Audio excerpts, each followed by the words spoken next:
తీసుకొచ్చినటువంటి చట్టం ఏదైతే ఉందో భూ హక్కుల నిర్ధారణకు సంబంధించి పాత చట్టాన్ని రద్దు చేసి కొత్త చట్టాన్ని తెచ్చేటటువంటి చట్టం ఏదైతే ఉందో ఇది షెడ్యూల్ ప్రాంతాలకి వ్యతిరేకపరమైన చట్టం.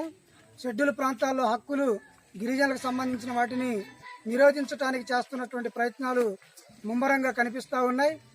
ఇంతవరకు రూల్స్ ప్రకటించలేదు, కానీ దొడ్డిదారిన ఎంఆర్ఓలకి ఓరల్ ఆదేశాల మేరకి నాన్ ట్రైబల్స్ భూములు మొత్తం కూడా ధరణి వెబ్సైట్లో నమోదు చేయడం జరుగుతూ ఉంది. ఈ నమోదు చేసేటప్పుడు ఇవి 170 చట్టాన్ని ఉల్లంఘించటం లేదు అనేటటువంటి డిక్లరేషన్ కలెక్టర్ ఇవ్వాలి. కానీ కలెక్టర్ ఉత్తర్వులు లేకపోయినా, ఎలాంటి జడ్జిమెంట్లు కానీ డిగ్రీలు కానీ ఆదేశాలు కానీ లేకపోయినా కూడా షెడ్యూల్ ప్రాంతంలో నాన్ ట్రైబల్స్ వాళ్ళకు ఉన్నటువంటి ఆర్థిక బలం అంగబలంతో మొత్తం ప్రభుత్వ భూముల్ని మొత్తం కూడా ధరణి వెబ్సైట్లో ఎక్కించుకొని వాటిని శాశ్వత రికార్డులుగా మార్చడానికి ప్రయత్నం చేస్తూ ఉన్నారు. దీని గురించి ప్రభుత్వం స్పష్టంగా ఎలాంటి ప్రకటన కూడా చేయటం లేదు.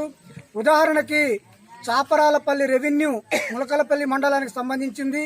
ఈ చాపరాలపల్లి రెవెన్యూలో నక్షా ప్రకారంగా 1 నుంచి 154 సర్వే నెంబర్లు మాత్రమే ఉన్నాయి.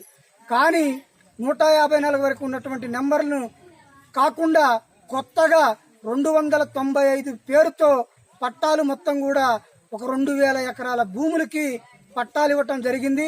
కనీసం నక్షాలో లేనటువంటి భూమికి ఏ రకంగా వీళ్ళు పట్టాలు ఇష్యూ చేశారో, ఆ ఇష్యూ చేసిన వాటికి చట్టబద్ధత ఉందో లేదో, కనీసం వీటిని కలెక్టర్ డిక్లరేషన్ చేసిందా లేదా అనేది కూడా చూడకుండా ఎకరానికి ₹1,00,000 వంతున అధికారులు లంచాలు తీసుకొని మొత్తం కూడా నాన్ ట్రైబల్స్ ని ధరణి వెబ్సైట్ లో చట్టవిరుద్ధంగా ఎక్కిస్తా ఉన్నారు.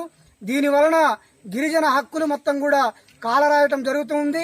రాజ్యాంగం ఏదైతే ఆదివాసులకు ఇచ్చిందో ఆదివాసీ హక్కులు మొత్తం కూడా నాన్ ట్రైబల్ అధికారులు మొత్తం కూడా ఉల్లంఘిస్తా ఉన్నారు.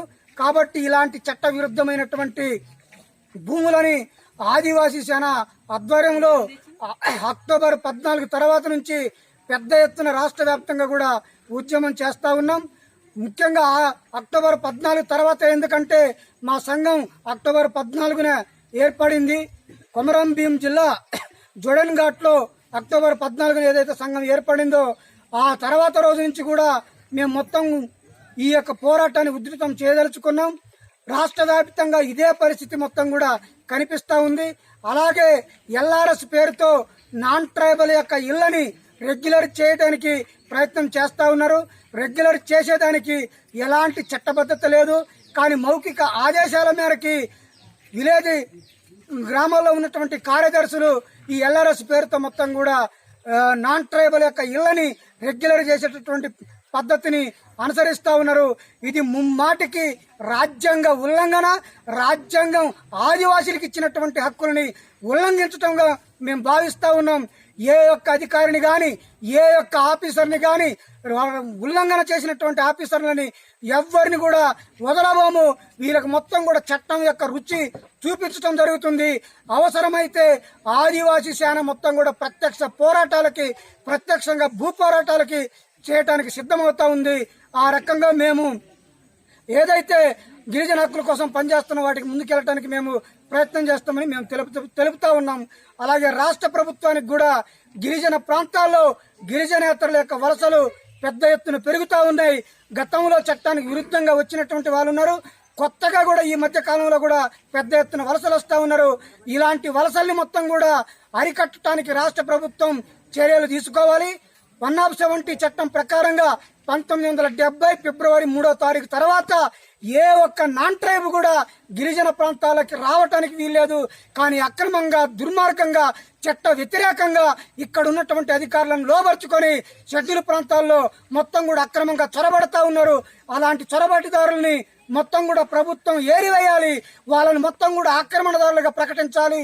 ప్రభుత్వం కనుక ఆ పని చేయకపోతే ఆదివాసీ సేన నాయకత్వంలో పిసా కమిటీలు, గ్రామ కమిటీలు ఫామ్ చేసి ఆ పిసా కమిటీల ద్వారా మొత్తం కూడా బోర్డులు, ఫ్లెక్సీలు మొత్తం డిస్ప్లే చేసి మొత్తం ఎవరెవరు నాన్ ట్రైబల్స్ అక్రమంగా వచ్చారో వారి పేర్లు మొత్తం కూడా నోటీస్ బోర్డు లాంటి ఇచ్చేసి మొత్తం మేమే మొత్తం కూడా గిరిజనేతలు మొత్తం పంపించి వేయటం ప్రయత్నం జరుగుతూ ఉంది. ఆ రకంగా నాడు ఏదైతే గాంధీ గారు బ్రిటిష్ వాళ్ళని తరిమివేయటానికి క్విట్ ఇండియా ఉద్యమం మొదలుపెట్టారో రాష్ట్రంలో మొట్టమొదటిసారిగా ఈ రోజు తెలంగాణ ప్రాంతంలో షెడ్యూల్ ప్రాంతాల్లో ఆదివాసీ సేనగా క్విట్ ఏజెన్సీ ఉద్యమం మేము మొదలు పెడతా ఉన్నాం. గిరిజనేతరులు ఏ ఒక్కరు కూడా ఇక్కడ ఉండాలంటే 1/70 చట్టాన్ని ఉల్లంఘించకుండా ఉండాల్సిందే. ఉల్లంఘించినటువంటి వాళ్ళు మొత్తం కూడా షెడ్యూల్ ప్రాంతాన్ని మొత్తం వదిలేయాల్సిందే. ఆ రకంగా ఎవరైనా ఉంటే ప్రభుత్వం వారికి నాన్ ట్రైబల్ ప్రాంతాల్లోకి, మైదాన ప్రాంతాల్లోకి వారిని తరలించి వాళ్ళకి పునరావాసం కల్పించి వాళ్ళని అక్కడ తరలించేలాగా ప్రభుత్వం చర్యలు తీసుకోవాలి. ఈ రోజు పోలవరం ప్రాజెక్టు పేరుతో, ఆ పేరుతో, ఈ పేరుతో గిరిజనులకు మొత్తం పునరావాసం కల్పిస్తా ఉన్నారు. ఈ ప్రాంతంలో కూడా నాన్ ట్రైబల్ చట్టవిరుద్ధంగా వచ్చినటువంటి వాళ్ళకి మైదాన ప్రాంతాల్లో వసతులు కల్పించేసి ఈ ప్రాంతం నుంచి వాళ్ళని పంపించేయాలి. ఇలాంటి చర్యలు కనుక ప్రభుత్వం తీసుకోకపోతే ఆదివాసీ అనగా మేము పెద్ద ఎత్తున క్విట్ ఏజెన్సీ మూవ్మెంట్ లో భాగంగా మొత్తం గిరిజనేతలను ఈ ప్రాంతాల్లో లేకుండా చట్టవిరుద్ధంగా ఉన్నటువంటి వాళ్ళని మొత్తం కూడా గమనించి ప్రభుత్వానికి తెలియజేసి తర్వాత మొత్తం కూడా వాళ్ళని పంపించివేయటమని మేము తెలియజేస్తా ఉన్నాం. ప్రభుత్వాన్ని ఆ రకంగా కూడా మేము క్విట్ ఏజెన్సీ ద్వారా హెచ్చరిస్తా ఉన్నాం.